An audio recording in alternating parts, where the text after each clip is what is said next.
This was the last meal of one of the 20th century's most brutal dictators. Welcome back to Eats History. This was the last meal of Joseph Stalin, a Georgian-inspired appetizer platter that was enjoyed on the dictator's final night.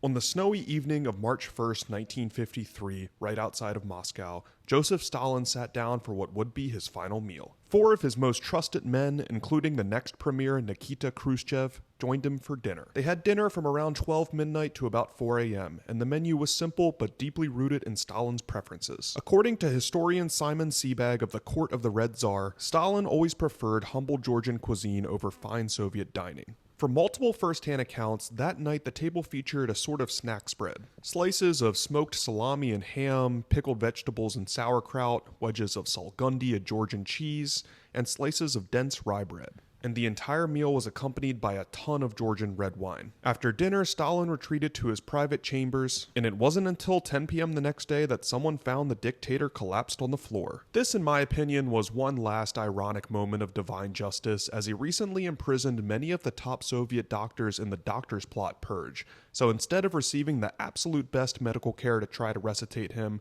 he died from the stroke. And that was the end of a man who shook up the world stage while also killing millions in that same process. It's not a terrible last meal. I'm giving it a 6.7 out of 10. Follow for more historical cooking.